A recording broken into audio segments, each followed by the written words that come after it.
All right, welcome to Kansas City Chiefs bye-week broke down discussion with Shaggyshane. Ladies and gentlemen, the Kansas City Chiefs stand 2-2 at the bye, and today the Kansas City Chiefs gained a half a game on the AFC West. That's right, the 2-2 Kansas City Chiefs gained a half a game on the AFC West due to the fact that the Denver Broncos lost 23-16 to the Atlanta Falcons. The Oakland Raiders, though, took care of business against the San Diego Chargers, 34-31. Just like I said last week, the San Diego Chargers can move the football up and down the field with the best of them, but when the game's on the line, they will blow it. And today, with 2 minutes left in the football game, the Chargers had a chance to tie the game, but they blew the snap. Doesn't surprise me. I don't think it even just surprises them. All right, before we continue with this, I want to address a couple of things. I got a couple PMs by a couple people to watch my show, and they say, Shaggy, you were just too vulgar. You were just used too much profanity in last week's episode. And what I want to say to that is, to those who were offended by it, well, not offended, but were upset with it, I want to say that I'm sorry that they didn't like the profanity. I don't use any profanity to upset anyone. I don't use any vulgar language to make anybody feel uncomfortable. 90% of the people who watch my videos watch it from Facebook. I'm not on Twitter. I'm not on Instagram, Stumbler. Gosh, what other outlets are there? Tinder, MySpace. I rarely check my emails.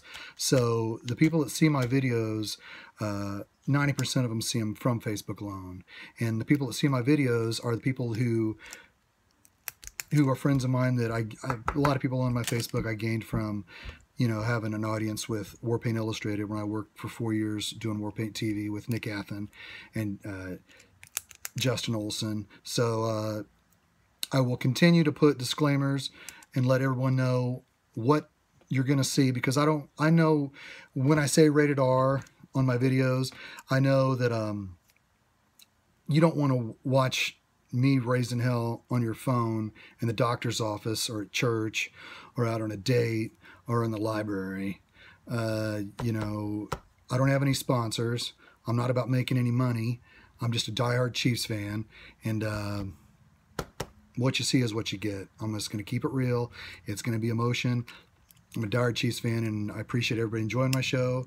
To those that continue to watch my show, like I said, I will continue to put rated R if I use too much language. But I want to thank everybody who watches my show, and if you were offended by my foul language, I apologize. But I got to keep it real. All right, with that being said, let's break down the first quarter of the Kansas City Chiefs 2016 season. The Chiefs are 2-2. It started off the first game of the season, which was really a cosm of things to. It was really a microcosm of things to come. With falling behind 24-3, then they come back, win the game in overtime. That was freaking awesome. You don't like starting the game. You don't like starting your season like that, but they started it with a lot of momentum. Week 2, they didn't do much. Kicked 4 field goals and lost. Week 3, 6 interceptions, greatest secondary ever, with the 6 interceptions and the 8 turnovers. And, of course, last week's game, I don't need to rehash that. You can go back and watch last week's episode. Okay, with that being said, let's look at the offense. The Kansas City Chiefs offensive starters. On the offensive line, the Kansas City Chiefs have had a slew of injuries at the guard position. Parker Anger, his last name spelled E-H-I-N-G-E-R, but it's pronounced Anger. Good name if you're an offensive lineman. He's a Chiefs left guard, but he's only started 1 game this year due to an injury in week 1. And his backup has been Zach Fulton, and Zach Fulton has had to come in and play for him. The Chiefs need to solidify that guard position.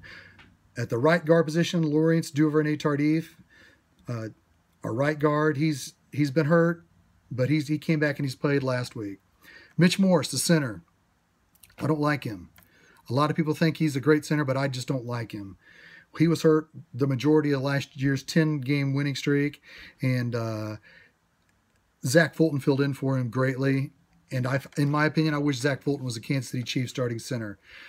In Game 2 against the Houston Texans, the Chiefs got the ball after Marcus Peters had a sensational interception snuffing out a Houston Texans drive inside the 2-yard line. The Chiefs were driving, and Mitch Morse snaps the ball over Alex Smith's head.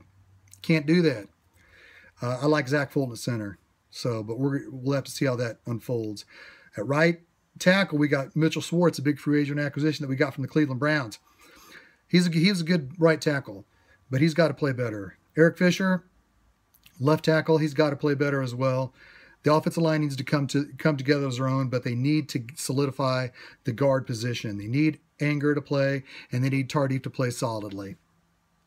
And like I said, I'd wish Zach Fulton was the center, but I think Mitch Morse is going to get his chance to play, get his chance to win, until he gets hurt, and they got to put in, excuse me, Zach Fulton, because Mitch Morse is not that good in my opinion.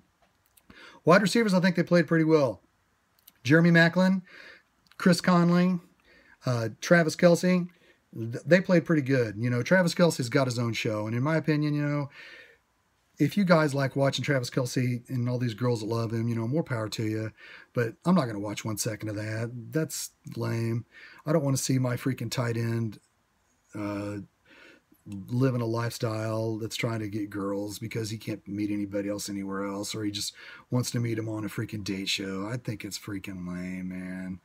You wonder if the Kansas City Chiefs had a head coach like Todd Haley, if Kelce would even be allowed to have a show like this. But hey, everybody's got their own personal lives, so more power to you. I don't want to rain on the Travis Kelce, save catching Kelce fans out there who love his show, but I think it's freaking lame.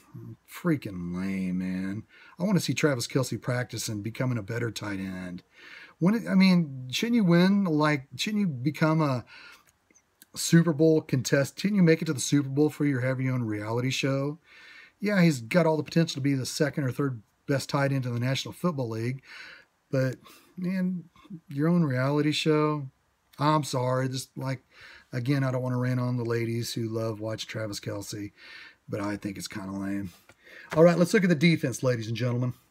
The Kansas City Chiefs defense and where it stands at this particular time. Damn, man, we got to get some pressure on the quarterbacks. Nobody's doing their job. Jay Howard isn't getting any penetration. Dontari Poe, this is a contract year for Dontari Poe, and he's not doing worth a shit. Alan Bailey just signed a big deal. D Ford had that 1 sack against the Chargers that helped. Other than that, he hadn't done shit. And I hate to keep picking on Zombo, but son of a bitch, man. I would rather have nobody out there at outside linebacker than Frank Zombo. I would rather have just a big vacant void out there than Frank Zombo. Put Dustin Colquitt out there than Frank Zombo because he doesn't get any penetration on the quarterback. He's a special teams player. He's not a guy you like out there spelling Tamba Hali. Let's hope this bye week has had a chance for Tamba Hali to heal so we don't have to see Frank Zombo out on the field. Because when Frank Zombo's out on the field, just say, oh shit. Just look out on the field and see Zombo lined up as a right outside linebacker. When you see him lined up, just go, oh, shit. He ain't going to sack anybody because he doesn't, and he won't happen. We need to get Daddy Nicholas out there to spell Tamba Hali and get Zombo out on the field for punt coverage. Get Zombo back out on the field for special teams and kickoff coverage because Zombo's not going to get any pressure out under the quarterbacks. But that's who we got. And the cornerbacks, we still got Marcus Peters. Teams are picking on him. And let me go back to the defensive line and the outside linebackers because of the situation. Let's think about this situation, ladies and gentlemen. Think about this long and hard. Ryan Fitzpatrick threw 6 interceptions in a game. In that same game, the Kansas City Chiefs had 0 sacks. 0 sacks in that game. That tells you that opposing teams, and that was evident against the Texans, that's evident in every game so far. Opposing quarterbacks know the Chiefs aren't getting to the quarterback, so they're going to chuck it play after play after play because they do not respect the Chiefs' pass rush. That is why Zombo needs to get off the field. Bob Sutton needs to, hopefully during this bye week, he's had a chance to come up with some blitz schemes. Hopefully Bob Sutton has had a chance to put together a package where he can get Daddy Nicholas on the field for Frank Zombo in spelling Tamba Hali. And with that, let's go to the secondary. Opposing quarterbacks they're going to throw. I mean, we're seeing it for the first 4 games of the season. We're seeing opposing quarterbacks throw at him. He's either going to intercept it or he's going to give up a play. I love having Marcus Peters there. Phillip Gaines is still the starting corner. DJ White's his backup along with Steve Nelson. Gosh, I wish we had DJ White playing for Phillip Gaines. I'm just not a fan of Phillip Gaines. Let's hope Phillip Gaines can turn things around. And if he does indeed start against the Raiders, I was hoping it's DJ White. And with that being said, ladies and gentlemen, I wish the bye week was later. 4 games into the season, you got a bye week. Really? That sucks. I don't like it. But maybe the Chiefs need it. They need it to get their identity. They need it to look at themselves in the mirror. They need it to get themselves an identity of what the hell they're going to do the rest of the season. Because last year at the bye, the Chiefs were 2-5. We all know what happened. We all know what happened when the Chiefs were 2-5 at the bye. I don't need to tell you because you know. Andy Reid has an awesome win-loss record after the bye. I do believe he's 16-1 in his last 17 after 17 bye weeks. So, son of a bitch. Even though the Chiefs haven't been prepared the last freaking 4 weeks, every game this year, since they haven't prepared really in anything. Hopefully, they'll be prepared this week. The Chiefs did make a move this week, and they released Desmond Moses, a special teams linebacker, and signed Seal Moore, a former Oakland Raider and Indianapolis Colt. We'll see how Seal Moore, where he's going to play. I'm believing he's probably going to be a special teamer. But with that being said, ladies and gentlemen, the Chiefs are 1 game behind the Oakland Raiders and the Denver Broncos because they're tied for first, and it's Raiders week. And you know what that means. It's time. It's time to get ready. The historical Kansas City Chiefs and Oakland Raiders rivalry.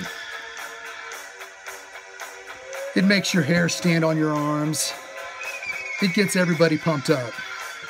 The Chiefs are 2-2, looking for a great freaking bye week to recover from, getting ready to get back in this AFC West race. Are you ready, Chiefs Nation? The black hole is on the schedule.